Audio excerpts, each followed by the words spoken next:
I walked in and found him buried between her thighs, right there in our bed, the one where I had once cried into the sheets while giving birth to his son. He did not stop. He did not flinch. He looked me dead in the eye, and said, "You were never enough for me, Elena." That was the moment my heart shattered, but also, the moment I knew, life was about to humble him in ways neither of us could see coming. To all my wonderful subscribers, thank you so much for always riding with me. And to all the new and returning viewers who are yet to subscribe, I cannot wait for you to smash that subscribe button. Your support is the fuel that keeps this channel burning. Let me know your thoughts in the comments immediately after this chapter, because this story is one for the books. Let us dive in. My name is Elena Morrison. I am 38 years old, born and raised in Ohio, and now living in a suburb just outside of Atlanta, Georgia. I am a full-time mother to my 12-year-old son, Luke, and until last year, I thought I was also a wife to a man who loved me. His name is Brandon Morrison. We were high school sweethearts. He had this crooked smile, always smelling like fresh-cut grass and ambition. He promised me the world and I believed every word. I gave up college scholarships to follow him to Florida for his sports career. He got injured 2 years in, so we moved back to Georgia.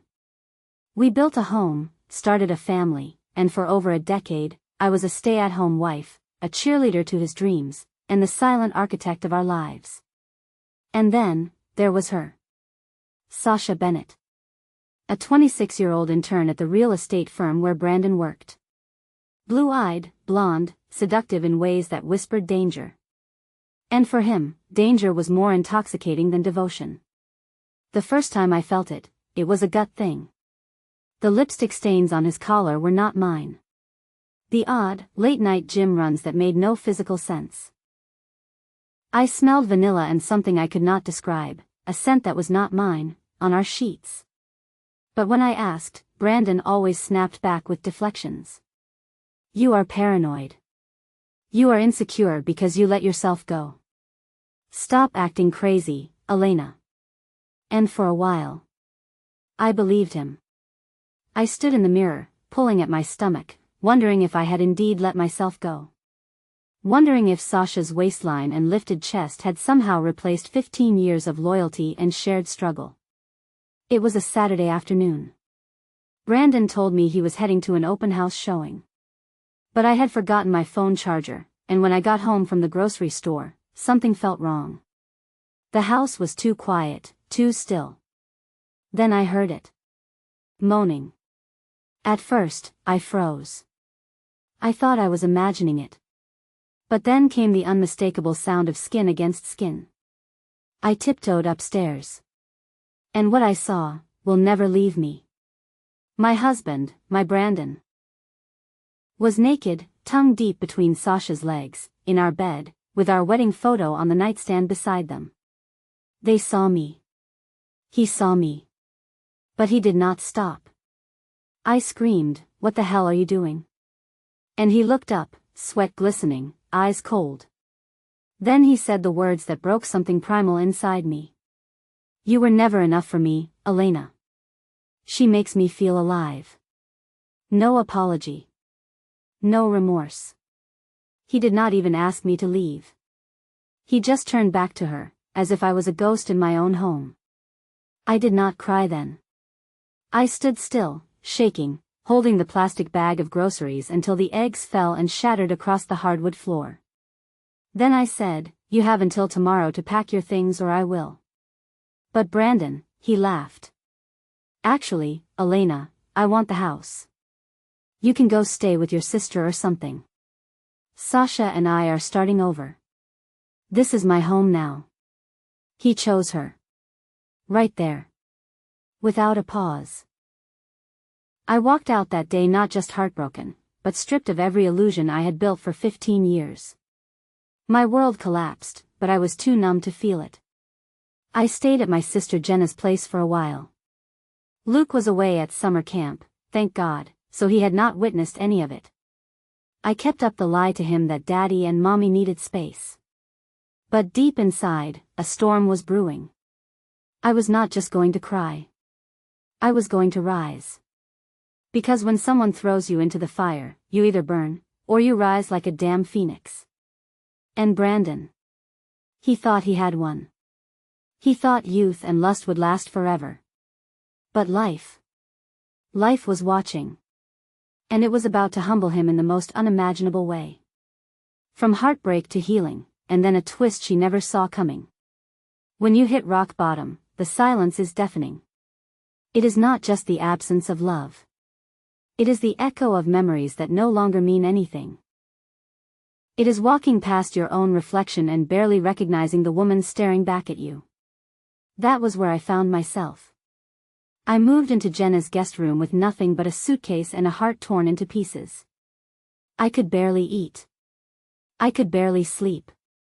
But I refused to let my son come home to a broken version of me. So I got up. I forced myself to stand in front of that mirror. And for the first time, I did not ask what was wrong with me. I asked, what can I do to rise? I started with the small things. I got my nails done. I cut my hair, shoulder length with layers that felt free and fierce. Then I joined a gym.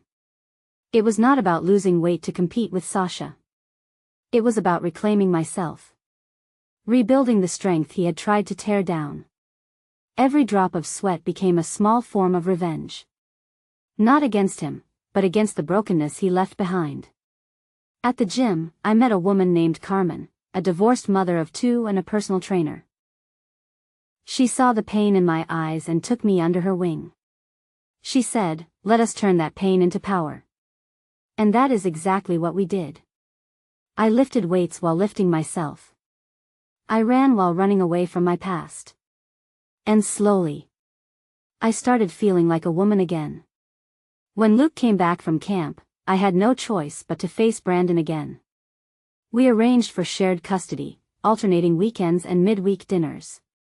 I remained civil for the sake of our son. But Brandon? He made sure to rub his new life in my face. He would pull up in that ridiculous black Mustang, windows down, Sasha riding shotgun in designer glasses, fake laughing at things she probably did not understand. Luke was too young to see the performance. But I did. Brandon would smirk as he handed Luke his backpack. Sasha would wave from the car, her ringless hand making a point to brush Brandon's thigh in full view. At first, it stung. But over time, their need to perform only proved one thing: they were not happy.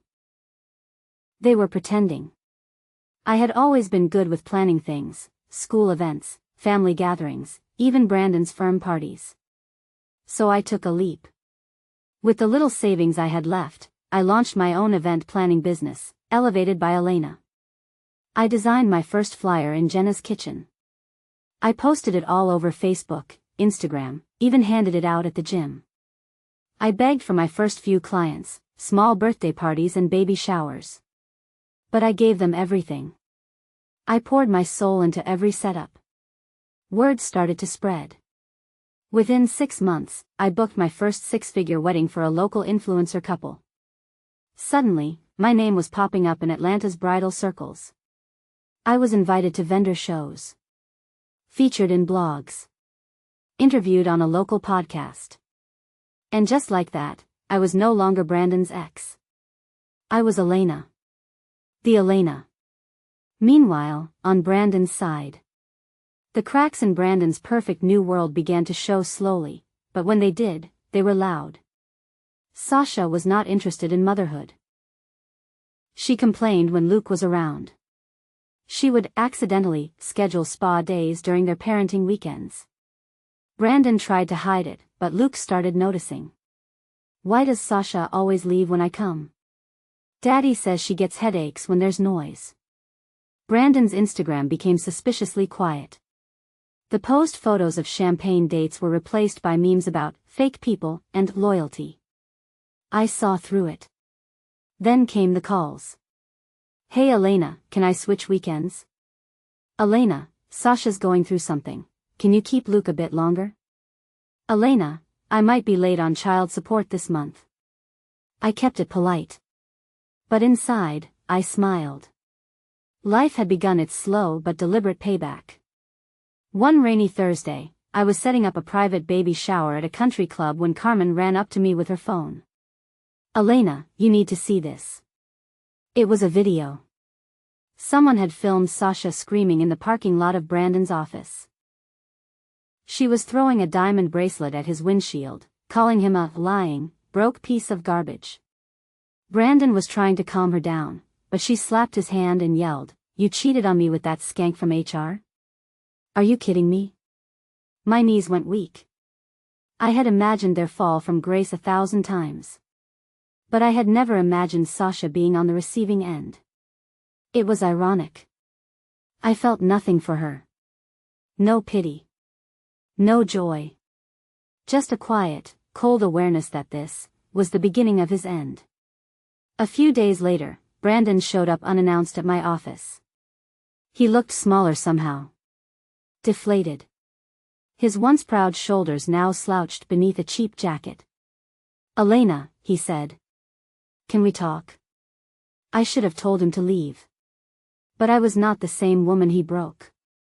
So I stood tall, arms crossed, and let him speak. He tried to play the victim. I made mistakes. I got caught up in the wrong things. Sasha was not who I thought she was. I should have chosen you. I see that now. I said nothing. Because what do you say to a man who only wants you back after the world chewed him up? He kept going. "I miss Luke. I miss our life. You look incredible, Elena. And I am not just saying that." I finally spoke. "You did not miss me when I was sobbing in Jenna's guest room. Or when you looked me in the eyes and said I was not enough. You chose her, Brandon. You watched me break." He looked down. Silent. "You do not get to crawl back now because life humbled you." I stood, opened the door, and said, "Next time, call first." He left without another word. I closed the door. Took a deep breath. And realized. I was free. Truly, beautifully free. And Brandon? He was just a faded page in the chapter one would never revisit.